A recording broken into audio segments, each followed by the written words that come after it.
Chris, how's your summer going? I'm glad you asked that, Mr. Valentine. I can't wait for my kids to go back to school. Currently, my son is in a closet downstairs. He's set up in a chair watching YouTube on an iPad with Owen's son, who just shot me with a Nerf bullet. Ooh. Yeah. Welcome to my world. When you're not in the office every single day, that's usually what happens. You get attacked by little Owen with Nerf guns. This last week's been great because he's on concussion protocol or whatever, so he hasn't been able to leave the office. But usually that's what happens. You'll be sitting there doing whatever you're doing, and then you get a bullet to the fucking head, and you're like... It's the only time anyone's ever said, hey, I'm glad that kid is under concussion protocol. You know, you learn a lot through pain and trial and suffering. Yeah. No, I just walked by, and my son's in the closet. I go, what are you doing? He's like, I'm in my office. Leave me alone. I like, what do you mean you're my office? Your office. He's learning from you. This is my building. Get the hell out of my closet. Give me my donuts back. He jacked my box of donuts. So. All right. Well, I'm glad you're having a great summer. I think we're only like a week or two out from the twerps going back to school. It's crazy. The summer has flew by, and I think a lot of it for me with summer flying by, we've been so focused on food stars over the last 2-3 months, really, since it's been airing, and everything else that goes on in life now that we're not confined to food stars. I'm excited about what this podcast is going to become post food stars. I think it'll be very intriguing, and I think there's going to be a lot more. I think it'll be more enjoyable for us. Absolutely. I want to talk about stuff like, I don't know, submarines going to see Titanic. I don't know, some geopolitical stuff, cryptocurrency, that SEC ruling. You know, a lot of this stuff is interesting going on in the world right now. But, you know, at least until another week. I know, another we're week. Food stars. Let's see. We just wrapped episode 9. So if you guys watched episode 9 last night, the last 4 contestants, we've got Chris, Ashley, Caroline, and Lan. They're all trialed with creating a Vegas dinner show, like a cuisine show. Yeah, you had to incorporate the food with a performance for this new kind of experience for audiences. That's very Vegas-ish, right? Mm-hmm. Owen, did I just coin a word? I don't know.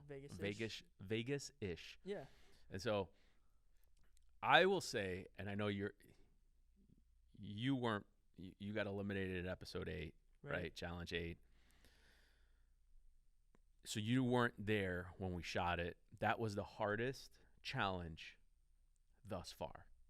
Oh, I'm sure, because you're doing it live, like in front of these guests, the whole thing. What people don't realize, and I think even QVC, for example. Yeah.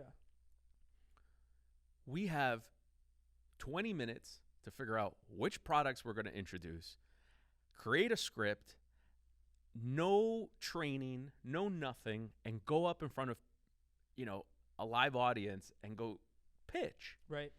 Now you're doing it on steroids. You don't have enough time to prepare. People practice for months to do a Vegas show. Adele practiced for months to do her Vegas show. That's Adele. There's hundreds of people that are involved in making this production a reality. And at the last minute, the day of the premiere, she called it off because she wasn't ready. That's Adele.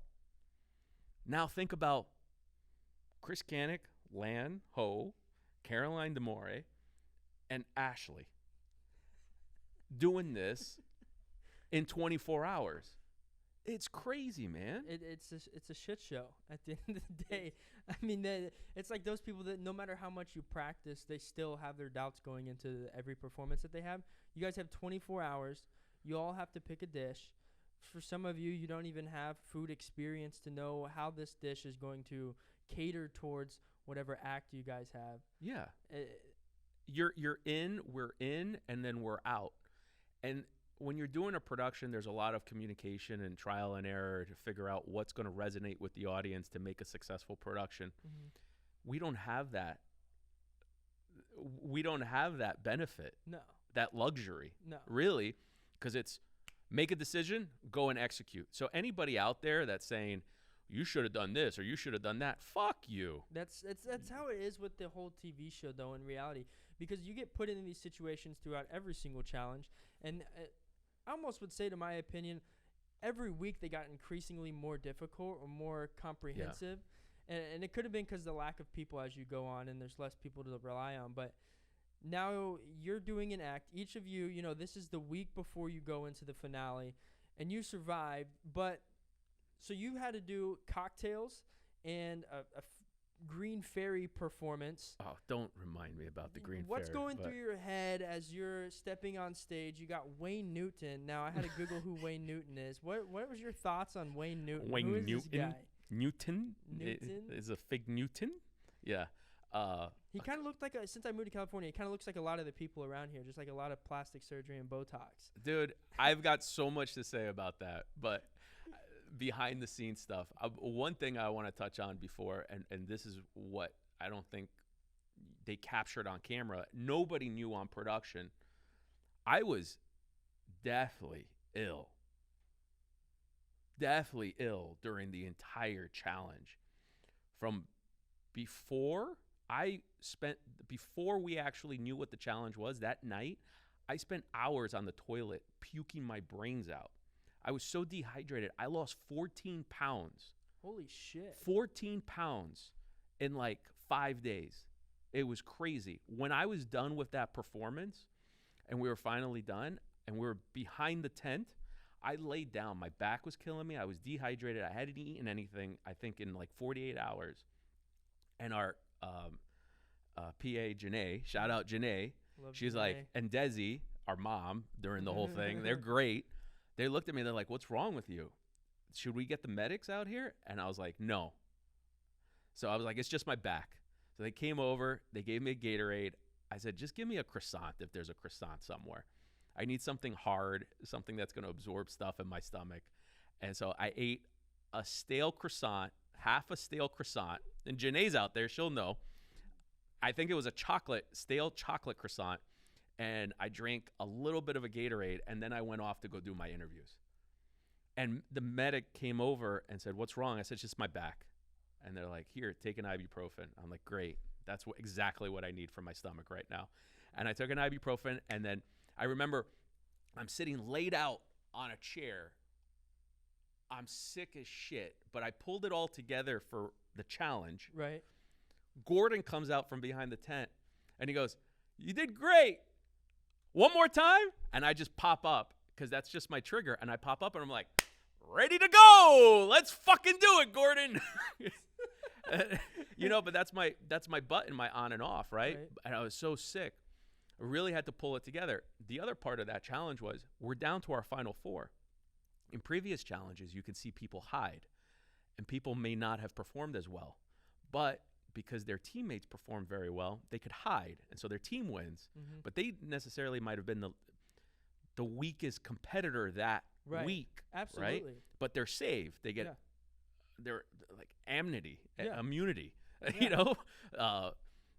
So here, the spotlight's on all four of us.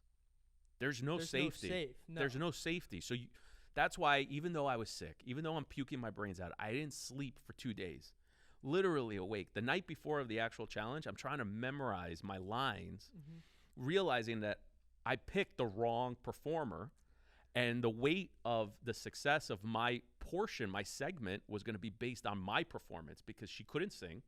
She couldn't dance. The only thing she does for the show is she takes her top off, and she says it. And it was that when she says that to me, I was like, oh, shit, I lost. I was like a deer in headlights. And I had to pull it all together because I'm like, I'm so close. I can't lose right now. There are so many people that are banking on me to go through this. I got to pull it together. I was so sick. I picked the wrong performer. Meanwhile, I'm watching Lan with the 4 fucking chicks. Dancers, yeah. Caroline with the sword swallower. I got, but when we walked into the tent to go see the guest judges and I see Wayne Newton's face, I'm like, Dakashin, It's Mr. Las Vegas. That was a highlight for me there. And I think seeing his face as rubbery, it was. That's rubbery. Get Michael to make a toy of Wayne Newton. Yeah, exactly. Be the same material. When I saw his face, it reinvigorated me, and I was like, okay, this is legit. Let's do this. Mm-hmm. But going into it, it was the most stressed. You get that snap of adrenaline probably to an extent. Like when you're up there, it's like you have to do it. You can't pull the med card and take the sick break this late in the challenge because you're going to get fucked. Yeah, and you look at, week 3 when Sydney was sick and she could just like sit out because she could delegate. Not in this challenge. Right. I can't delegate my performance to anyone else. I couldn't even delegate to the performer that I chose. I chose wrong, and it hurt me because then I had to pull every trick out of my ass to pull this one out. Yeah, I think in this week 9 challenge, the Billy Mays effect that you have from the QVC worked well in your favor when it came to entertaining the guests. Yeah, when exactly. You just had some lady coming down from the top. So I mean, you performed well. You didn't get kicked off. So, but there was one point there when you were everyone was supposed to bring out the drinks. There was like this long, awkward moment of silence. What happened there? Oh, that was so. Did someone not get their cue? I mean, why did that happen? Because that looked bad. I think this is where my experience in being a performer, being on stage for so long in my life, in my early days, like I pulled every trick out of like high school drama class. And I remember Gordon said, you had a great performance. And I said, this didn't air, but this is some backstory. And I want people who listen to this to understand. And I want to make this point. I'm a scientist. How many scientists in the world can pull their shit together during an illness to go put a Vegas show together, to get on stage and do a performance? And I can't think of many. Right. I don't think Einstein could get on stage with fucking dry ice and they're like, oh, hello, everybody. It just doesn't work. It doesn't happen. And so I take a step back and I go, okay, I achieved this. Let's just stay alive. My family's counting on me. My employees are counting on me. The technology that I've devoted my life to is counting on me. So let's pull it all together. When those drinks, I had so much stacked up against me. When those drinks came in late and I'm standing in front of all those guest judges, I'm going, shit. But you can't flip out and let them know that things are going bad. You just got to go with the flow and eat up time, right? And I'm coming up with lines like, had I known you were going to be here, I would have brought more fairy dust. Boom. As ridiculous. And in the back of my mind, I was like, the day this airs and people see this, I am going to be so embarrassed. I'm going to be so embarrassed. People are going to fucking rag on me and troll me so hard. Yeah, you looked really good in that Vegas outfit. I got to say, it was comical. Good is like a stretch. Funny is a better one to put. Oh, man. You know how many times I threw up in that shirt? It was just great, So then from your act, you did yours. Then we had Ashley with the lamb tartare and the jugglers. Then we went on to Caroline with the sword swallowers and the steak. So Ashley's performance was, I can't remember the exact thing that went wrong with hers, but when we got to Caroline's, it was more involved with you, and you missed your cue.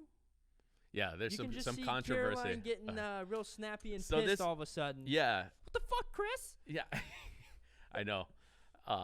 This all plays into what I just said, right? So even though I had everything stacked against me, you never let anybody, no one in production, nobody on set knew that I was sick because I just go with the flow. Mm-hmm. I hide it really well.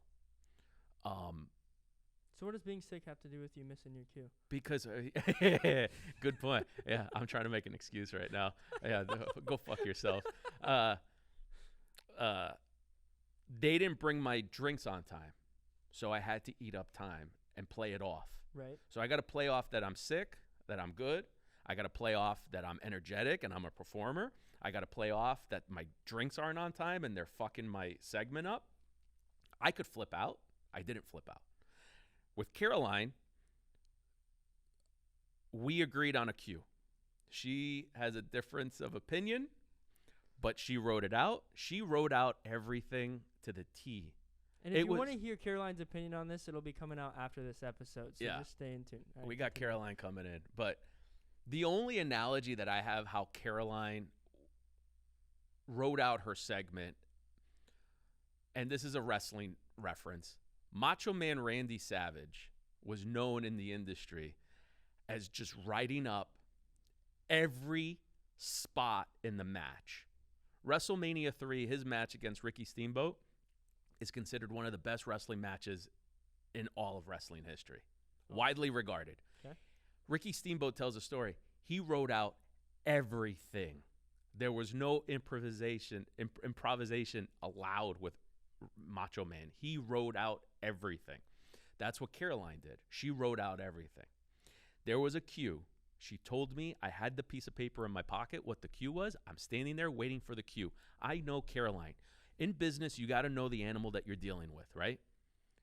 I can't really improvise because I know Caroline gets startled and she gets frazzled during improvisation. And I got to stick to the script. So I know I'm standing there going, okay, do I go in? Do I stay here? Do I frazzle Caroline? What do I do? And then when she turned around, she was like, what the fuck? In front of the judges. I'm like, oh, shit. Okay, here we go. So I should have gone with my instinct, but I didn't. And then afterwards, she gets all pissed off at me behind. Yeah, dive into that one a little bit because you missed the cue. They still got their steak. Nobody was like charging over the table waiting for the steak. She was just frantic in her own mind. It's like when you're in these situations, 30 seconds feels like 30 years. But if you don't show that something's fucked up, the audience doesn't know something messed up. That's valid. So when they cut to her and you're behind stage and she's going off on you, which behind stage here in the tent is like just off to the side of the guest table. Exactly. There's really no fucking wall. There's no stage. Yeah. She just jumps on you like she's done to multiple other contestants. Where's your head at in that moment? Given everything I just told you about how sick I was, how uncomfortable. Yeah, we get that. Yeah. Did you just negate it? No, I'm not negating anything. I, throughout this entire competition, have avoided conflict with all the contestants, right? Mm-hmm. Caroline starts getting in my face. We're getting ready for the final act. Lance, all I did was look at her and I said, not now. We have to focus on Lance's segment. We can talk about this afterwards. Because I was still focused on what it is that we had to do. Right, I still had tasks that I had to do. And you said I missed a cue. I didn't miss fucking shit, Aaron. Stop saying I missed a cue. I didn't miss shit. All right? I had specific instructions that we discussed prior. All right? And she didn't hit her mark. She didn't hit her mark. So she missed the cue. She missed her cue that she created. The cue she created, she missed. So in my mind, I did my job. And knowing the animal that I was working with, I didn't want to improvise and jump the gun because I didn't want her to get pissed. So you were in the doghouse either way. I'm damned if I do. I'm damned if I don't. That's fair. Is the way I looked at it. But in any performance, I've been on stage. If you let the audience know something fucked up happened, then they know something was messed up. But in my performance, in my segment, when the drinks were late, I just ate up time. I did something. They didn't know that something was messed up. They just know that the drinks should have come in faster. Right. That's it. Because I didn't make a big deal out of it. I could have turned around and yelled at Ashley and Lan and been like, what the fuck? Where are my drinks? You fucked my segment? No, because I get off stage. I brush it off. I'm focused on Ashley and getting the next segment of the production going. That's it. Yeah. No, So you threw her. I mean, because you see her come back and then it quickly gets cut. Like there's not a huge interaction. So I'd assume you either she just went on with it. She has a respect for you that she doesn't, or she doesn't for most other people, or. Throughout the entire competition, I've avoided conflict. I haven't gotten into any arguments with anybody. You know, you were with me. Did I ever get into an argument with anyone? No. I just looked at her. I saw her go off like she has with other people. Right. And I just put my hand up and I just said, not now. Talk to the hand because the face ain't listening. That's right. Bitch. No. Shit, why you all up in my Kool-Aid? You don't know my flavor. That's it. So focus on what it is on the task at hand. We're not done yet. We can argue after the fact. Right. And not to the side where the judges can obviously hear us. Right. So then we get past that. Lan does her dish. She has desserts and these fancy, like, they're not pole dancers, but they're like a modified pole dancer because they're still dancing on some sort of pole. They're just swinging back and forth, and all these. It was fascinating to watch, though. It was mesmerizing. Good into the show. Yeah, no, it was great. Lan did a great job. I mean, those desserts were really messy with all the glitter and the everything else they were putting in there. But yeah, it was a great end to the show. I was just glad that it was over with. And then, obviously, I thought I was the weakest link. I thought I was going home. But obviously, mentally, I was exhausted. Physically, I was beaten up. And then the whole miscue with Caroline, regardless of who you want to blame it on, whether it was me or Caroline, there were miscues in everybody's production. Yeah. Everybody had a miscue. I think when you're talking about a Vegas show and you got to be larger than life, I think I accomplished that on my own. Right. I didn't have a performer. You didn't have the performer because No. It almost looked like you were the performer because the lady didn't really do much. It was like you were the spectacle at the beginning. Yeah. And then, everyone else had someone that was obviously the spectacle. Yeah. I mean, you put me, Caroline is dramatic and she's a good performer. So, she did a lot of the talking. Yeah. Oh, yeah. Love you, Caroline. But you compare me talking on stage to Ashley, me talking on stage and presenting compared to Lan, and even Caroline. There's no comparison. You excel in that realm. Yeah. And so it almost. So Ashley goes home. You're in the grilling though with Gordon. Walk me through that. Like, what was the grilling looking like? Since this is the first time that every single contestant has gone to the grilling, there's no safety net. No, there's no safety net. But I want to say one thing about what you just said. How does the Vegas performance tie into business, right? If you're a CEO of a company, you have to be able to present. You have to be able to sell people on your product. You're the face of your company. You can't speak on stage. You're not really that strong of a CEO. You got to be engaging. You got to get the audience involved. You got to own the room. And I think time in and time out, I show people throughout this competition that I can own a room. Absolutely. Like, I can control the room. I could have the room eating out of the palm of my hands. And that's a skill set. You look at every CEO, they have that ability. Well, I say this a lot to the people, like my people back home, and they see me doing this type of stuff. And literally my number one thing is just, if you have good people skills, you have good communication skills, it goes back to like you owning the room, you're able to do a lot of things that most people can't. That's right. Because when you can captivate attention and you can control a room, you essentially are going to get whatever you want out of that room. That's right. And I don't consider myself a salesperson. But if you were. But if I was, I'd be a great salesperson. No, I'm very passionate about Smart Cups, and I represent Smart Cups, and I represent this technology. I represent my staff that support me, that are sharing the passion, and I represent my family. I make them proud.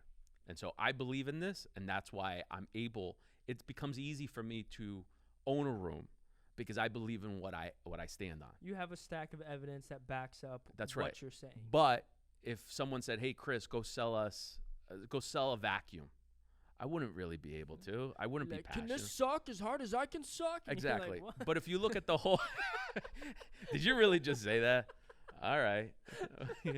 But if you look at the entire competition in each and every challenge, I stand out in my ability to present and sell what it is that we've got, right. Whether it be burgers in a beach shack, or fundraising. Episode 2. As a CEO, one of your primary duties, if not the most important one, is to fundraise. The ability to raise capital. No one is going to give a dime to someone who's not engaging. You have to have that ability. Episode 3, we're selling a wine box. I'm up on stage. I didn't even create the brand. that was the opportunity for Jake to really sell himself and his ability to be a CEO and be engaging. He didn't do it. I took that on, and I killed it. Episode 4 really wasn't an opportunity for that. But in every episode and every challenge, I stand out as a CEO in the primary role of a CEO. Yeah, I think what you're saying has very strong validity because but at the same time, throughout these episodes, I've heard people say you're almost like a background character, but it's like they gloss over the fact of all the things that you actually have done. And I think a lot of times too, it gets edited into a way that doesn't truly highlight just that. Like episode 2 is a great example, your gala speech. It doesn't even quite grasp the magnitude of what your speech actually was because it just kind of gets edited out and thrown to the side a little bit. They just air the jokes. Yeah. The jokes got everybody's attention. Mm-hmm. A little self-deprecating, a little joke on Gordon, and then you move on to the meat of the substance. Right. And the meat of the message is, give me your money. Yeah. This is a good cause, and this is why this is a good cause. Now that I have your attention, let me give you some substance, right? And that's what I do time in and time out. Once you get people's attention, what do you do with it? And that's what I'm able to do. And I think that gets glossed over. One thing on the editing portion of it, not that I'm upset with it any other way, but if you're not fucking up, there's nothing that they could put in there to make you look like shit. So yeah, I might be a background character. Good. That means I didn't really massively fuck up anything. I didn't make any massive bad decisions. Right. Good. Because of my experience, because I look at things, I avoided conflict. I didn't engage in trivial matters or stupid discussions. Good.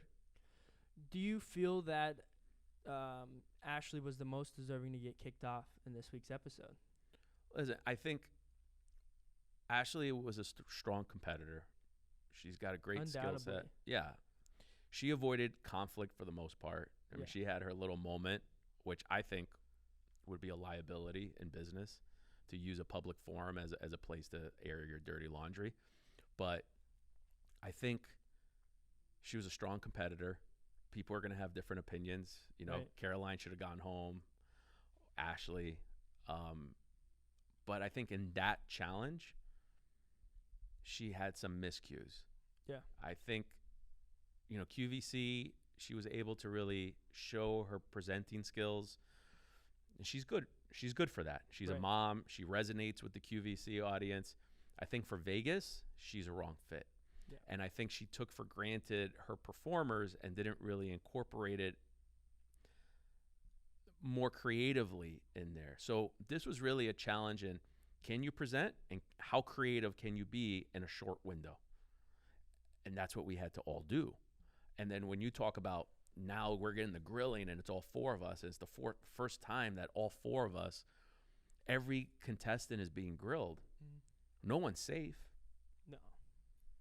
Why do you deserve to be in this challenge?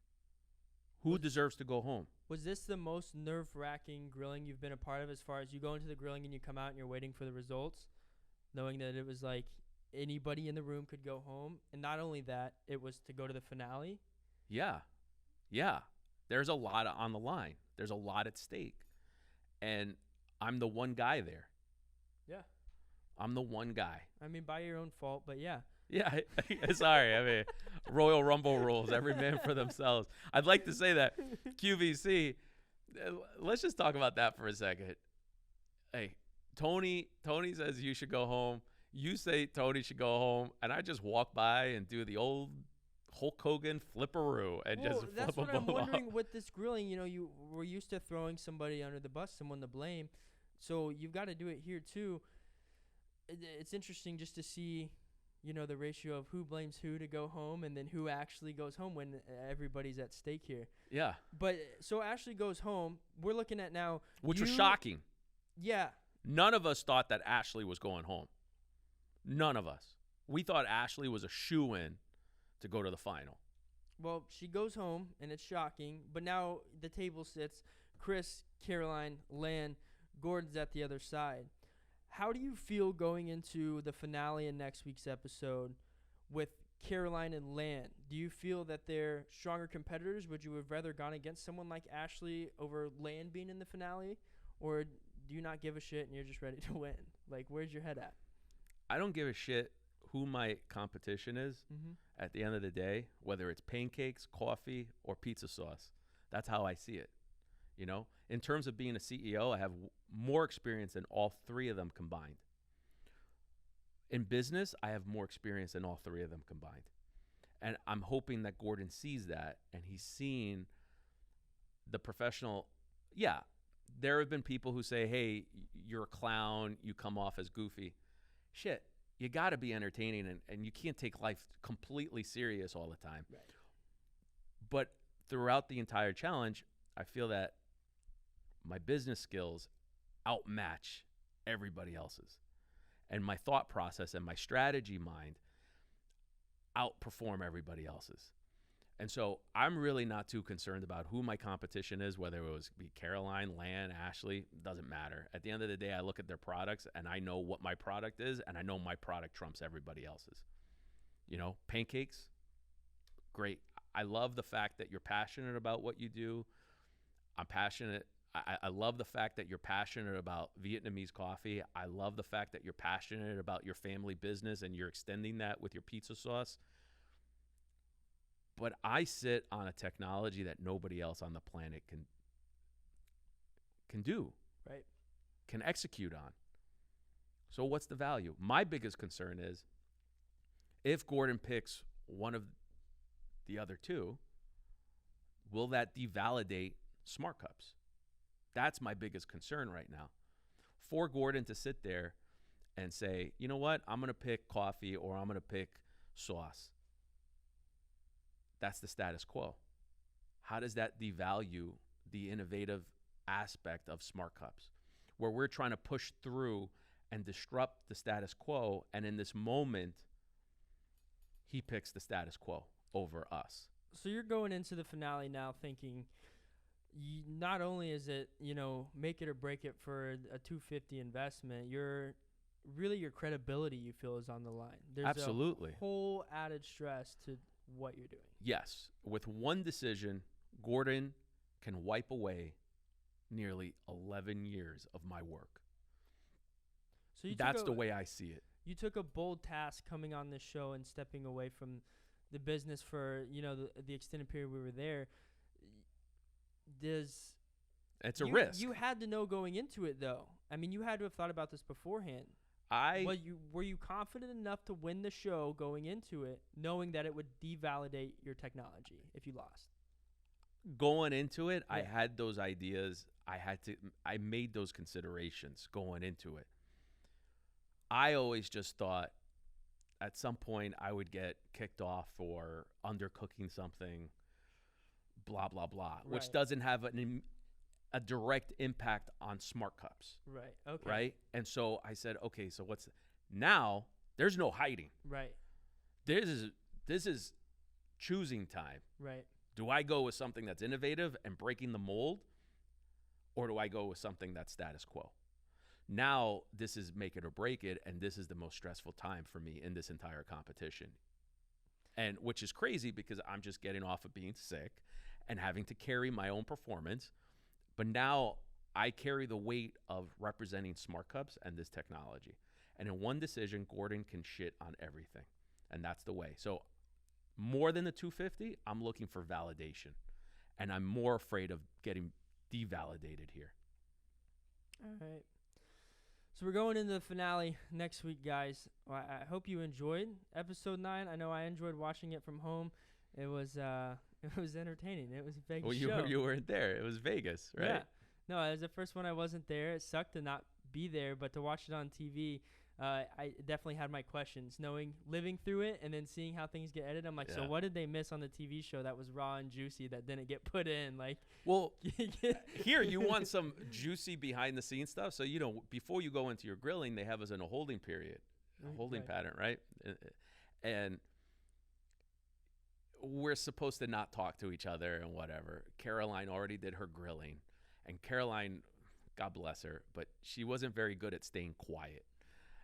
I like to follow the rules as much as possible, right?